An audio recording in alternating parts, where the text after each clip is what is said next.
"We don't serve your kind here." The words didn't echo. They cut, sharp and deliberate, slicing through the low hum of clippers and quiet conversation like a blade that had been waiting for its moment. Every head in the barbershop turned, not all at once, but in a slow ripple, like people unsure if they'd really heard what they thought they heard. The scent of aftershave hung heavy in the air, mixed with the faint buzz of fluorescent lights overhead, and in the center of it all stood Darius Cole, still as a statue, one hand resting casually on the back of an empty barber chair that had been opened just seconds before. He didn't react, not the way most people would. No raised voice, no step back, just a stillness that felt out of place in a room suddenly charged with tension. Ethan Brooks, the owner of the shop, stood behind the counter with his arms crossed, chin slightly lifted, like he'd just enforced a rule instead of crossing a line. "You heard me," Ethan added, louder this time, as if volume could turn prejudice into policy. "Appointments only. And even then, we got standards." A quiet chuckle slipped from somewhere near the waiting bench. One of the regulars, mid-40s, baseball cap pulled low, leaned back in his seat. Watching like this was just another Tuesday show. Darius glanced around the room, his eyes moving slowly, not searching, not pleading, observing. The walls were lined with framed photos of fresh fades and clean shaves, all smiling faces, all carefully curated. The kind of place that marketed precision, professionalism, pride. But none of that seemed to apply to him. Not today. He adjusted the cuff of his sleeve, simple cotton, nothing designer, nothing loud. Just a black hoodie, worn-in jeans, and a pair of sneakers that had seen real sidewalks, not polished floors. Intentional, every piece of it, because Darius hadn't walked into Brook Barbershop by accident, and he definitely hadn't walked in unprepared. From the far corner, a younger voice broke the silence, hesitant but clear. "There's an opening at 2, Liam said, barely lifting his eyes from the schedule tablet in his hands. "Canceled like 10 minutes ago." Ethan didn't even turn. "Did I ask you?" The response was immediate, sharp enough to shut the air down again. Liam swallowed whatever came next, his fingers tightening around the tablet as he stepped back into the shadow of the wall. Darius noticed. He noticed everything. The way the room shifted depending on who spoke. Who was allowed to speak? Who wasn't? Another customer, already seated in a chair, leaned slightly toward Ethan. "You serious right now?" he asked, not outraged, curious, like he was testing the boundaries of what was acceptable. Ethan shrugged, grabbing a towel and snapping it once in the air. "Just running a business." The phrase landed heavier than it should have, because everyone in that room knew this wasn't about business. It was about judgment, about assumption, about deciding, in a single glance, who fit and who didn't. Darius exhaled slowly, the kind of breath that carried history with it. Not just this moment, but others. A different shop. Years ago. Same look, same tone, different faces. He had been younger then. Quicker to react.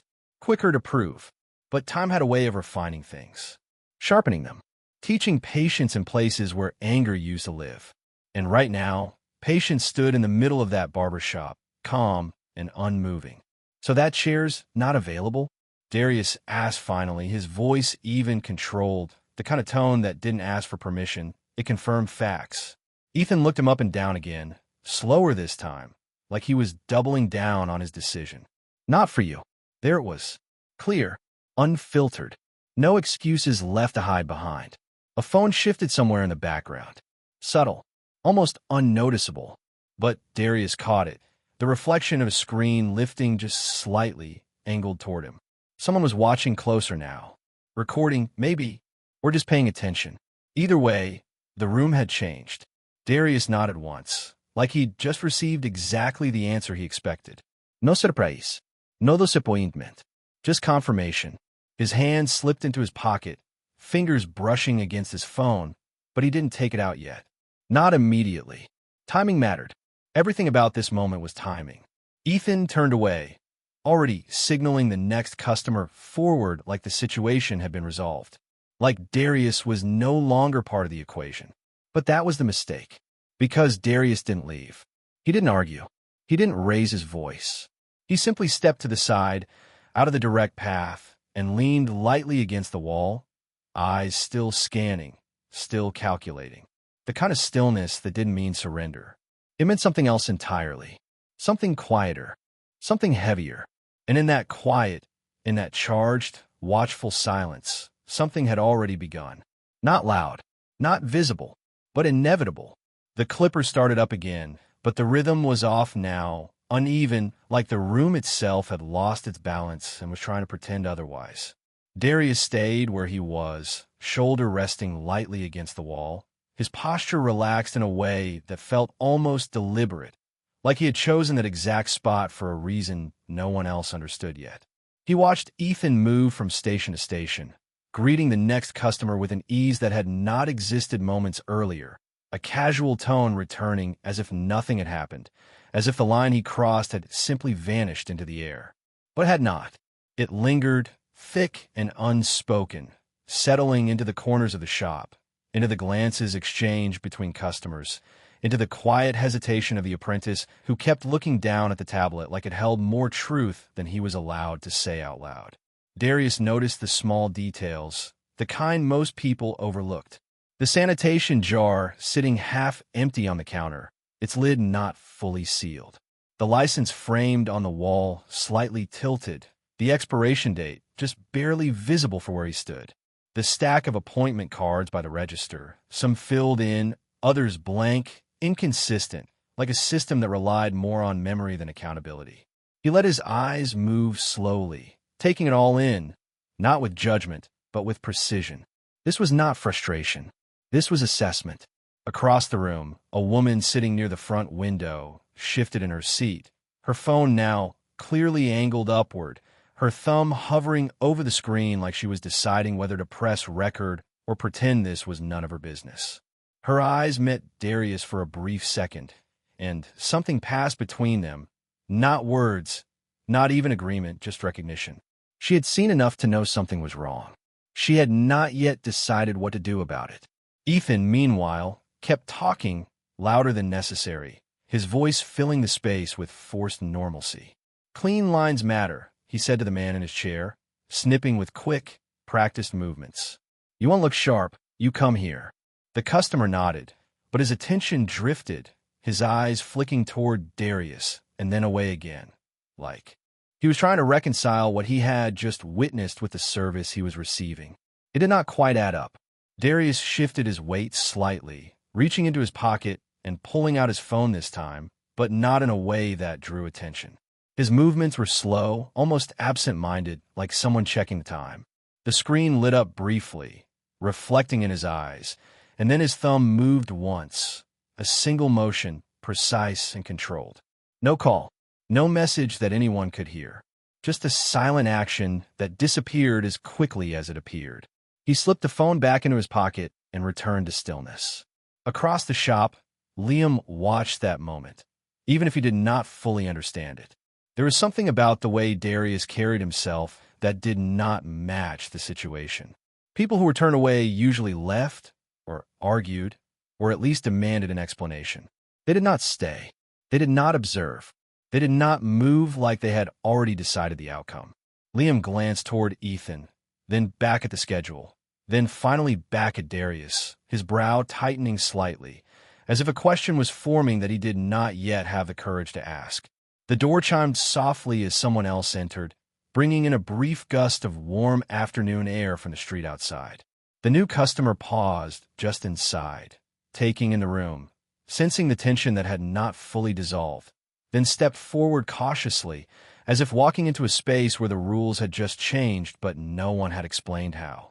Darius did not look at the door. He did not need to. His focus remained steady, grounded, patient. Time stretched in a way that made seconds feel longer, like the moment was waiting for something to catch up to it. Ethan finished the haircut in his chair, brushing loose strands away with quick, efficient motions, then spun the customer around to face the mirror. "There you go," he said, a hint of pride in his voice. "That is how it is supposed to be done." The man nodded again, but his smile was thinner now, distracted, like part of him was still somewhere else, still processing what he had seen when he first walked in. As he stood and reached for his wallet, His eyes drifted once more toward Darius, lingering a second longer this time. Not curiosity, something closer to doubt. Darius caught that look, just for a moment, and gave the slightest nod, not in acknowledgement, but in quiet confirmation, as if to say the situation was exactly what it appeared to be, and also something more. The room settled again, but not into comfort, into anticipation, because beneath the surface, beneath the hum of clippers and the murmur of conversation, something had already shifted, and it was only a matter of time before everyone in that barbershop realized it. The door chimed again, softer this time, but the sound seemed to carry farther, stretching across the room like a signal that something was about to shift whether anyone was ready for it or not. Darius remained exactly where he was, unmoved, his presence no longer just part of the room, but beginning to define it. Ethan wiped his hands on a towel, glancing briefly toward the entrance before returning to his station. But there was a flicker there now, something subtle, almost imperceptible, like the confidence he wore so easily before had developed a small crack. It was not fear, not yet, but it was no longer certainty. Next, Ethan called out, gesturing toward the waiting bench, his voice sharper than before, as if he needed to reassert control over a space that had quietly slipped from his grasp. A man in a gray jacket stood up, hesitating just a fraction before stepping forward. He looked at the empty chair, then at Darius, then back at Ethan. The pause was small, but it mattered. Everything small in that moment mattered. "You sure that one is not taken?" the man asked, nodding toward the chair Darius had reached for earlier. Ethan's jaw tightened. "I said next," he replied, the words clipped, final. The man nodded quickly and sat down, but the ease was gone now, replaced by something more cautious, like he had stepped into a situation he did not fully understand but did not want to challenge. Darius watched the exchange without expression, but inside, something had already aligned. This was no longer about one comment. It was about a pattern revealing itself in real time. Across the room, the woman near the window finally pressed her screen. The faint reflection of red in the corner of her phone was visible now if you knew where to look. She did not raise a high. She did not make a scene. She simply recorded, her face calm, her posture still, like she understood that sometimes the most powerful thing you could do was let the truth document itself. Liam noticed too. His eyes flicked from the phone to Darius, then to Ethan, then back again, his thoughts moving faster than his confidence.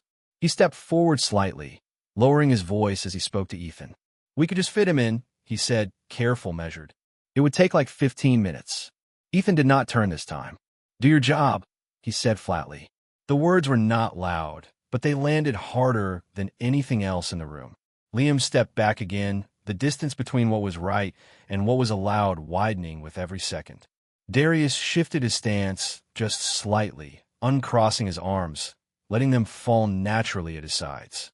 He looked toward the front of the shop now, toward the large glass window that reflected the entire room back at itself. From that angle, everything was visible at once. Ethan moving with forced authority. Customers sitting with quiet discomfort. A phone recording what no one wanted to acknowledge out loud. And in the center of it all, a man who had been told he did not belong, still standing there like he had never considered leaving. He reached into his pocket again, slower this time, more deliberate, and pulled out his phone once more. The screen lit up, and for a brief second, his reflection and the reflection of the entire shop merged together in the glass. His thumb moved again, this time longer, typing something, not rushed, not emotional, just precise. Then he lifted the phone slightly, not to call, but to confirm. A single nod followed, almost invisible, like a conversation had just ended without a single word spoken in the room. He placed the phone back into his pocket and returned his gaze forward. Time continued to stretch, but now it felt heavier, like it was building towards something that could no longer be avoided. Ethan continued cutting, but his movements were tighter now, less fluid, the rhythm he prided himself on slightly disrupted. He glanced once toward Darius, just a flicker, but enough to reveal that the presence he had tried to dismiss was no longer ignorable. The man in the chair noticed too. "Everything good?" he asked, half joking, half serious. Ethan forced a small smile. "Yeah, he said, but the word lacked weight. It did not land the way it should have. Near the entrance, the newest customer had not taken a seat yet. He stood there, arms loosely at his sides, watching, processing. "Something off in here," he muttered quietly, not to anyone in particular, but loud enough to be heard. And that was the moment the room shifted again. Not loudly, not dramatically, but undeniably. Because once something is seen, it cannot be unseen. And once enough people begin to see it at the same time, silence stops feeling neutral. It starts feeling like a choice. Darius remained still, but the air around him had changed. It was no longer passive. It was waiting. Waiting for something that had already been set in motion, something that did not need noise or confrontation to arrive. And somewhere beyond the walls of that shop, beyond the mirrors and the chairs and the quiet tension building inside, the response to a single moment of disrespect was already moving closer, steady and inevitable, carrying with it a kind of authority that did not need to announce itself until the exact second it mattered most. The hum of the clippers faded into the background as something less mechanical and far more human began to take over the room. A quiet shift in awareness that no one could quite name, but everyone could feel. The woman by the window lowered her phone slightly, not stopping the recording, just adjusting her angle, her voice finally breaking through the tension in a calm but steady tone. "That chair was open," she said, not loudly, but clearly enough for it to carry across the shop. The words did not challenge. They clarified. Ethan paused mid-motion, the scissors hovering just above his client's head for half a second too long before he resumed, forcing a laugh that did not quite land. "Ma'am, I think I know how to run my shop," he replied, his voice carrying an edge now, something defensive creeping in where confidence used to sit. The woman did not back down. She did not raise her voice either. "I am sure you do," she said evenly, but that did not look like business. That looked personal. A quiet murmur followed, subtle but undeniable, like a current running beneath the surface of still water. The man in the gray jacket shifted again in his chair, glancing at Ethan through the mirror, then at Darius, then back at his own reflection, as if trying to decide where he stood in a situation that was no longer neutral. Liam took a step forward again, this time more certain, his voice still respectful, but firmer than before. "We had a cancellation," he said, holding the tablet slightly higher, like evidence that could no longer be ignored. "There is no reason he cannot be helped." Ethan stopped cutting this time, fully, the silence sharper without the steady buzz of the clippers to soften it. He turned slowly, his expression tightening as he looked at Liam, then at the woman, then finally at Darius, who had not moved an inch. "You all done?" Ethan asked, his tone no longer casual, no longer friendly. It was control, but only just. Darius met his gaze, calm, steady, unshaken. "I've been done," he said quietly. The sentence landed differently than anything else spoken in the room. It was not reactive. It was declarative, like a line had already been drawn somewhere no one else could see yet. The woman by the window took a small step forward now, lowering her phone just enough to speak without obstruction. "You might want to rethink this," she added, her voice softer but carrying more weight than before. "Because this does not look good." Ethan let out a short breath through his nose, shaking his head as if dismissing the entire situation. "People always want to make something out of nothing," he said, turning back toward his station. But his hands moved slower now, less certain, like the rhythm he relied on had been replaced by something heavier. Near the entrance, the new customer who had been standing quietly finally spoke up. "It is not nothing," he said, his voice low but firm. "You turned him away without a reason." The words did not accuse. They stated, and in that moment, the room crossed a line it could not step back from. It was no longer one man's experience. It was shared, observed, acknowledged. Darius shifted his gaze slightly, not toward Ethan this time, but toward the people speaking, the ones who had chosen not to stay silent. There was no smile, no nod of approval, just a brief recognition like. He had expected this moment to come, but did not need it to act. He reached into his pocket again, not rushed, not dramatic, and pulled out his phone once more. This time, he did not hide it. He looked at the screen for a second longer, then lifted it to his ear. The room quieted instinctively, conversations halting mid-thought, the weight of anticipation settling in fully now. "Yes," Darius said, his voice calm, measured, precise. "It is confirmed." A pause followed, brief but loaded. "Go ahead." He lowered the phone slowly, slipping it back into his pocket without another word. No explanation, no announcement, just a decision already set into motion. Ethan watched that exchange, his expression shifting again, something uncertain now flickering beneath the surface. "Who are you calling?" he asked, trying to sound dismissive, but the question came out sharper than intended. Darius looked at him, finally, directly, fully, his eyes steady in a way that made the rest of the room feel distant. "Someone who handles standards," he replied. The words were simple, but they carried a weight that did not need to be explained. Silence followed, heavier than before, stretching across the space like a held breath no one wanted to release first. The woman by the window raised her phone again, this time without hesitation. Liam stood still, the tablet in his hands forgotten. The man in the chair did not move, the half-finished haircut suddenly irrelevant. And Ethan, standing in the center of the shop he believed he controlled, felt something shift beneath him, subtle but undeniable, like the ground itself had begun to move in a direction he had not anticipated. Outside, faint and distant, a sound began to approach, not loud enough yet to define, but present enough to be felt, like a response answering a call that had already been made. And inside the shop, for the first time since Darius had walked in, no one was pretending anymore. The faint sound outside grew clearer now, not loud enough to interrupt, but present enough to be noticed, like something approaching with purpose rather than chance. Inside the shop, the air had changed completely, no longer just tense but compressed, like every second carried more weight than it should. Ethan wiped his hands again, slower this time, his eyes flicking toward the door before quickly returning to his station as if refusing to acknowledge what his instincts were already telling him. "Everybody just relax," he said, forcing a tone that sounded more like a command than reassurance. "We are not doing anything wrong here." But the words did not land the way he expected. Not anymore. The woman by the window tilted her head slightly, her phone steady, her voice calm. "You sure about that?" she asked. No sarcasm, no hostility, just a question that lingered longer than it should have. The man in the gray jacket shifted in his chair again, glancing at his reflection, then at the uneven line of his haircut where Ethan had paused earlier. "Maybe you should just finish this quick," he muttered, his voice lower now, uncertain, like he wanted to leave before whatever was coming fully arrived. Ethan forced a nod and picked up the clippers again, but his hands were no longer steady in the way they had been before.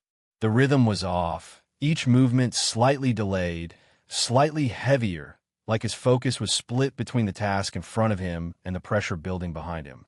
Darius stood where he had been the entire time, still, composed, untouched by the rising tension that now filled every corner of the room. But something shifted in his expression, barely noticeable, a flicker of memory crossing his eyes before settling again into calm control. He had been here before. Not this exact place, not these exact people, but this moment, this feeling, this quiet dismissal dressed up as policy. Years ago, in a smaller shop across town, he had stood in the same position, younger, less certain, told to wait while others were served first, told his time would come, told things that sounded reasonable until they were not. Back then, he had waited. Back then, he had accepted it. But time had changed that. Experience had changed that. And, standing here now, he was no longer the man who waited for permission to be treated with respect. He was the man who defined what that respect looked like. Liam watched him closely, the realization beginning to settle in, not fully formed, but undeniable. "This is not right," he said quietly, almost to himself, but loud enough for the room to hear. Ethan stopped again, turning sharply this time. "What did you say?" Liam hesitated for half a second, then steadied himself. "I said, this is not right," he repeated, his voice stronger now. "We had space. We could have helped him." The words hung in the air, no longer just an observation, but a challenge. Ethan stepped forward slightly, lowering his voice, but sharpening his tone. "You want to keep your job? You stop talking," he said. The statement was controlled, but the edge beneath it was clear. Liam did not respond immediately, his grip tightening around the tablet, his eyes dropping for a moment before lifting again, not fully defiant, but no longer silent either. Across the room, the man near the entrance crossed his arms, shaking his head slowly. "This is how it starts," he said, his voice calm but firm. "Little things people think do not matter." The woman by the window nodded slightly, her phone still capturing every second. "It always looks small until it is not," she added. Darius shifted his stance, just slightly, uncrossing one foot from the wall, standing more upright now, his presence filling the space in a way that made everything else feel smaller by comparison. He did not speak. He did not need to. The room had already begun to speak for him. The sound outside grew louder now, distinct enough to recognize the low hum of an engine slowing, the subtle crunch of tires against pavement. Ethan heard it too. Everyone did. Conversations stopped completely this time, the last remnants of denial fading into something more real, something unavoidable. Ethan glanced toward the door again, longer this time, his expression tightening as the reality of the moment began to settle in. "What did you do?" he asked, his voice no longer confident, no longer controlled, just quieter, edged with something new. Darius met his gaze, calm as ever, his voice steady, unshaken. "I did nothing," he said. A brief pause followed, just long enough for the weight of the statement to sink in. "You did." The words landed heavier than anything else that had been said all day. Not loud, not aggressive, just true. Outside, a car door closed. Then another. Footsteps followed, measured, deliberate, approaching with the kind of authority that did not need to announce itself. Inside the shop, no one moved. No one spoke. Even Ethan stood still now, the clippers silent in his hand, the unfinished haircut forgotten. Darius remained at the center of it all, calm, grounded, as if he had been waiting for this exact moment from the second he walked through the door. And as the handle on the front door shifted slightly, the entire room seemed to hold its breath, suspended in the space between what had happened and what was about to happen next. The door opened with a quiet chime that felt louder than anything else that had happened so far, not because of the sound itself, but because of what it carried with it. 3 figures stepped inside, not rushed, not aggressive, but deliberate in a way that shifted the entire room instantly. They wore no uniforms that demanded attention, no raised voices to announce their presence, just calm authority that moved with purpose. One of them, a woman in a navy blazer holding a tablet, paused just inside the entrance and scanned the room with a practiced eye, taking in every detail in seconds. Behind her, a man in a light gray suit stood with his hands loosely at his sides, his expression neutral but observant. The third remained near the door, ensuring it stayed open, as if signaling that whatever was about to happen was not meant to be contained. Ethan stepped back instinctively, the clippers in his hand lowering slowly as his posture shifted from control to uncertainty. "Can I help you?" he asked, his voice attempting to recover its earlier confidence, but missing the mark by just enough to be noticed. The woman in the blazer did not respond immediately. Instead, she tapped once on her tablet, her eyes moving across the screen, then lifting to meet Ethan's. "Brooks Barbershop," she said, confirming rather than asking. Ethan nodded quickly. "Yes, that is us." She took one step forward. "We are here to conduct an immediate compliance review based on a flag report," she said, her tone even, professional, leaving no room for interpretation. The words landed like a shift in gravity.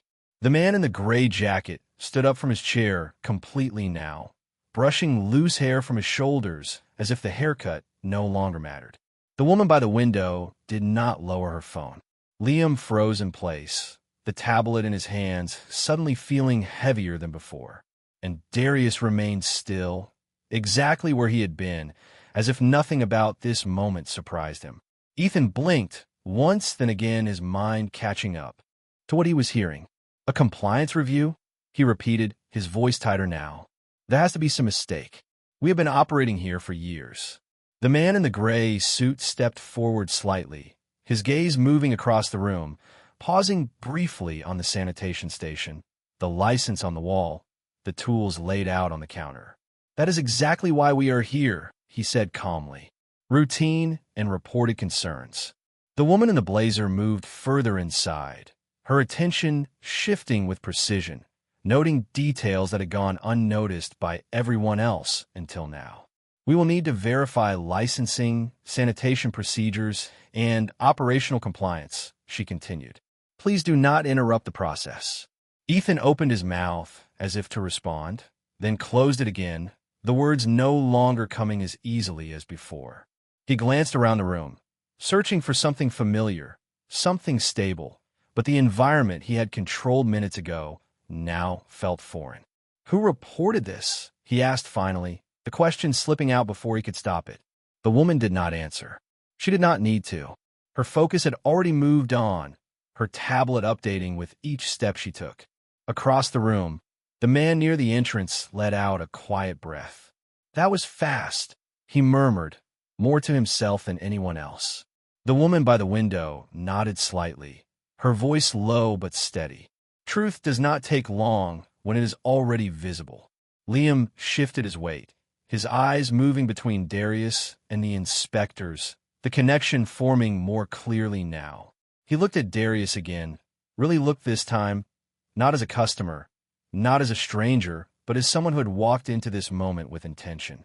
"You knew this would happen," Liam said quietly. Darius did not look at him right away. When he did, his expression was calm, almost reflective. "I knew what should happen," he replied. The distinction was subtle, but it mattered. The woman in the blazer stopped near the counter, her fingers tapping lightly on the screen as she reviewed something more closely. "We will also need to confirm your business registration and inspection history," she said, her tone unchanged. Ethan swallowed, the confidence that had filled his voice earlier now replaced by something else entirely. "Everything is up to date," he said quickly. "We follow all the rules." The man in the gray suit glanced at the tilted license on the wall, then back at Ethan. "We will verify that," he said. Silence settled again, but it was different now. Not tense, not uncertain, structured, controlled, like the room had shifted from chaos into procedure.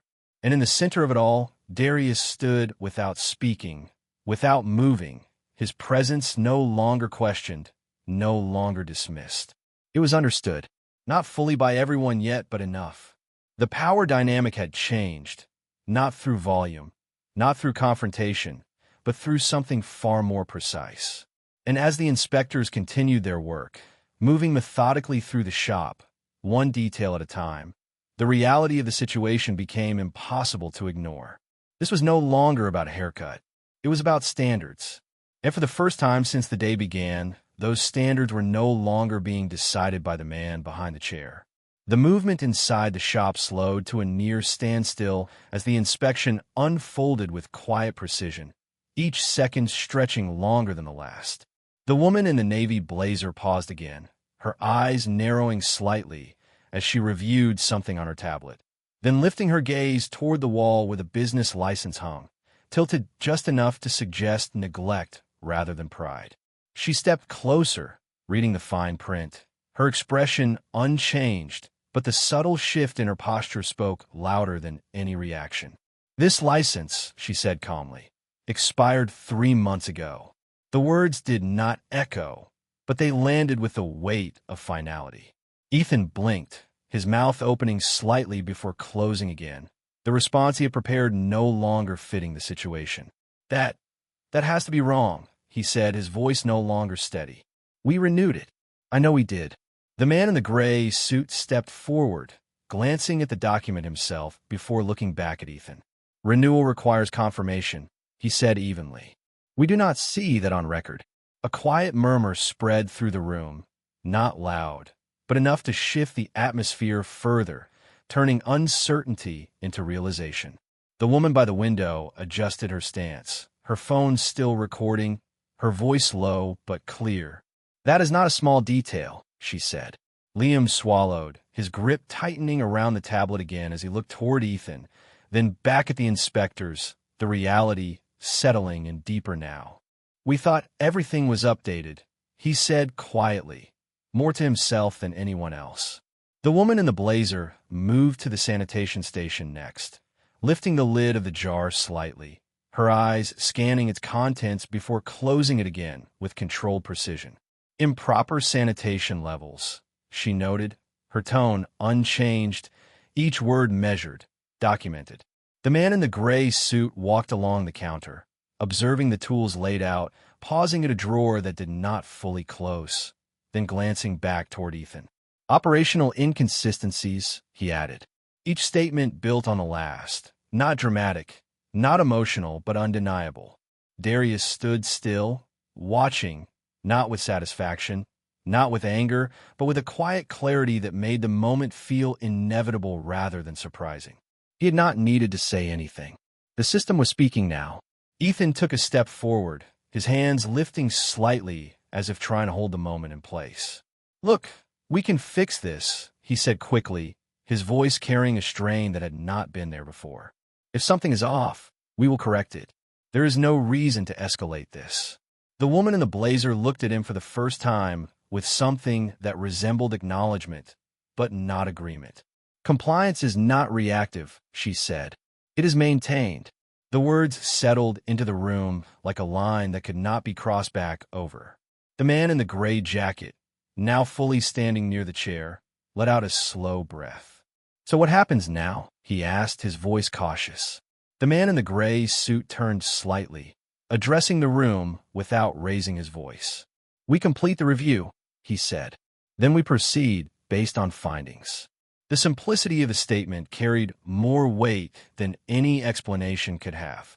Liam looked at Darius again, the connection clearer now, the realization no longer a question, but an understanding. "You did not just call someone," he said quietly. "You started something." Darius met his gaze calm, grounded. "I did not start it," he replied. "It was already there." Ethan shook his head, stepping back slightly, his eyes moving between the inspectors and Darius, the pieces coming together too late. "Who are you?" he asked, the question no longer dismissive, no longer rhetorical. It was real now, necessary. The room quieted completely, every movement slowing as attention shifted to Darius, the center of a moment that had finally caught up with itself. Darius straightened slightly, no change in tone, no added force, just clarity. "I'm the one responsible for the property this business operates in," he said. The words were simple, but they shifted everything. Ethan's expression froze, the meaning landing a second later than the words themselves. The woman in the blazer glanced at her tablet again, then back at Darius, a subtle acknowledgement passing between them, professional, precise. "That aligns with our records," she said. The confirmation settled over the room like a final piece locking into place. The woman by the window lowered her phone just slightly, not stopping the recording, but adjusting to capture the moment more clearly. Liam stood still, the tablet forgotten entirely now. The man near the entrance shook his head once, quietly. "That explains everything," he murmured. Ethan took another step back, the space he had controlled now feeling unfamiliar, unstable. "You could have just said something," he said, his voice strained, searching for something to hold on to. Darius looked at him, steady, unshaken. "You could have just done your job," he replied. The sentence did not rise. It did not need to. It landed with a precision that cut through everything else. And in that moment, the room did not just understand what had happened. It understood why. Because the issue had never been about who Darius was. It had always been about how he was treated when no one thought it mattered. And now, with every detail being documented, every inconsistency brought to light, the cost of that assumption was no longer theoretical. It was immediate. The room did not erupt. It did not explode into chaos or raised voices or dramatic reactions. Instead, it collapsed quietly, like a structure that had been holding itself together on weak foundations for far too long. The woman in the navy blazer tapped once more on her tablet, her movements steady, unaffected by the tension that now pressed against every corner of the shop. "Based on initial findings," she said, her voice even and controlled, This establishment is in violation of multiple compliance standards, including licensing expiration, sanitation deficiencies, and operational inconsistencies. Each word landed like a measured step, deliberate and final. Ethan stood frozen, the weight of the moment settling fully onto his shoulders, his earlier confidence now completely gone. "There has to be a way to resolve this today," he said quickly, stepping forward again, his voice carrying a sharp edge of urgency. "We can close early, fix everything, whatever it takes. Just do not shut us down." The man in the gray suit glanced at the woman in the blazer, then back at Ethan, his expression unchanged. "This is not a same-day correction issue," he replied. "This is a pattern." The word lingered longer than anything else. Pattern. It connected everything. Not just the license, not just the sanitation, but the way the business operated, the way decisions were made, the way people were treated. The woman by the window lowered her phone slightly, her eyes narrowing as she absorbed the moment. "That is exactly what it looked like," she said quietly. Liam stepped back, the realization now complete, no longer forming but fully present. He looked at Ethan, then at Darius, then at the inspectors, his voice barely above a whisper. This could have been avoided. Ethan turned toward him sharply, but there was no force left behind the movement, only frustration and disbelief. "You think this is about a haircut?" he said, his voice rising slightly, not in anger but in desperation. "This is my business, my livelihood." Darius shifted his gaze toward him, calm, unwavering. "It was always about your business," he said, "just not in the way you thought." The sentence settled heavily, not as an attack, but as a truth that could no longer be ignored. The woman in the blazer stepped toward the front counter, placing her tablet down briefly as she reached into her bag and pulled out a folded document. She did not rush. She did not hesitate. Every movement carried the same controlled authority she had shown from the moment she entered. "Effective immediately," she said, unfolding the paper and placing it flat on the counter. "This establishment is to cease operations pending full review and compliance correction." Silence followed, deeper than before, absolute. The kind of silence that did not invite interruption. The man near the entrance exhaled slowly, shaking his head once. "That is it," he said under his breath. The woman by the window lifted her phone again, capturing the moment as it settled into reality. Liam stood completely still, the weight of everything pressing down on him at once. Ethan stared at the document on the counter, his eyes scanning it, as if looking for a way to undo what had already been done. "You cannot do this right now," he said, his voice quieter now, almost hollow. "We have clients. We have appointments. People are depending on us." The man in the gray suit stepped forward slightly, his tone calm but firm. "That responsibility required compliance before today," he said. "Not after." The words left no room for argument. Darius remained where he was, his presence steady, not elevated, not exaggerated, just grounded in the outcome that had unfolded exactly as it should. He did not step forward. He did not claim the moment. He simply observed it, the same way he had observed everything from the beginning. Ethan looked at him again, this time not with dismissal, not with challenge, but with something closer to realization. "All of this," he said slowly, "because I turned you away." Darius met his gaze, his expression calm, his voice even. "All of this," he replied, "because of how you chose to run your business." The distinction was clear, precise, unavoidable. The woman in the blazer picked up her tablet again, documenting the final steps, her tone unchanged. "You will receive formal notice with next steps for compliance review," she said. "Until then, operations remain suspended." The statement closed the process with the same quiet authority it had begun. No raised voices, no dramatic gestures, just a system doing exactly what it was designed to do when standards were not met. The door remained open behind them, the outside world visible, unchanged, continuing as if nothing had happened. But inside the shop, everything had shifted. The chairs, the mirrors, the tools, all still in place, but no longer holding the same meaning they had just an hour ago. Because what had been revealed was not temporary. It was foundational. And as the inspectors prepared to leave, their work complete for now, the reality settled in fully for everyone watching. This was not a moment that could be undone. It was a consequence that had been building long before Darius ever walked through that door. And now it had finally arrived. The inspectors did not linger. They never did. Once the process was complete, once the findings were documented and the decision had been made, they moved with the same quiet efficiency they had entered with. The woman in the Navy. Blazer gave a final glance around the shop, her eyes sweeping across the chairs, the mirrors, the tools that now sat unused, then turned toward the door without another word. The man in the gray suit followed, pausing only briefly to ensure the notice remained visible on the counter before stepping out into the afternoon light.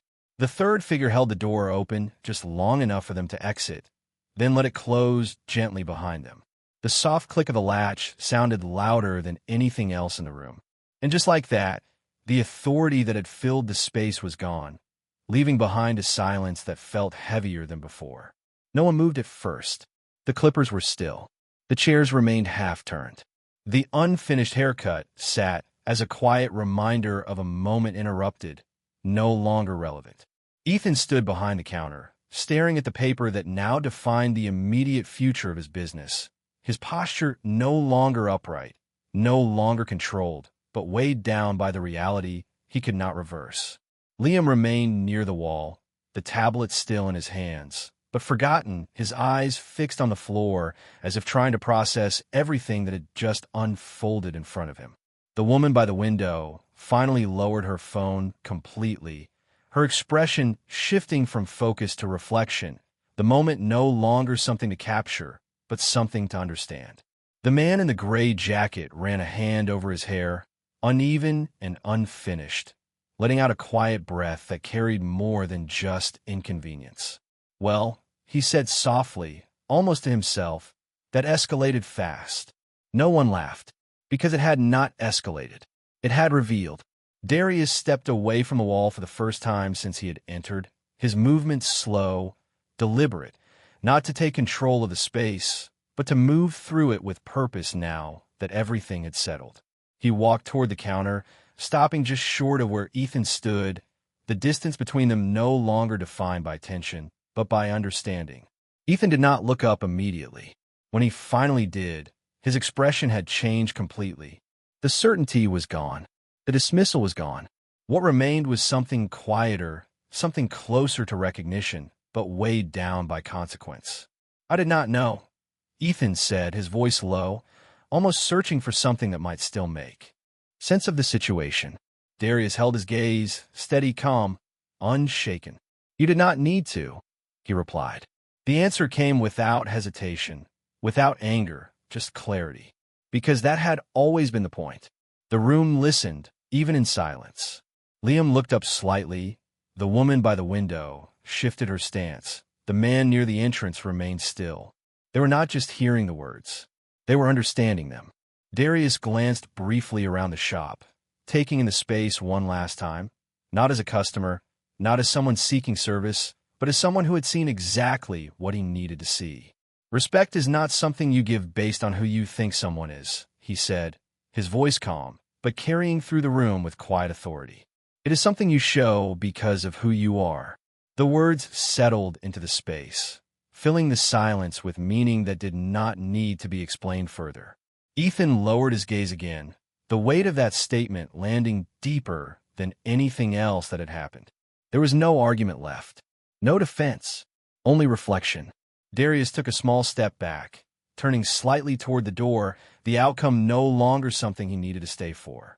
He had not raised his voice. He had not demanded anything. He had simply allowed the truth to move through the system that was designed to respond to it. And it had.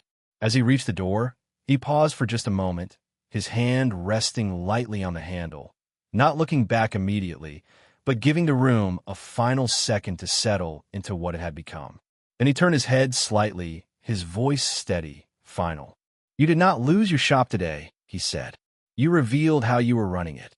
The sentence landed with precision, not harsh, not loud, but undeniable. And with that, he opened the door and stepped out into the afternoon light, leaving behind a space that would never feel the same again.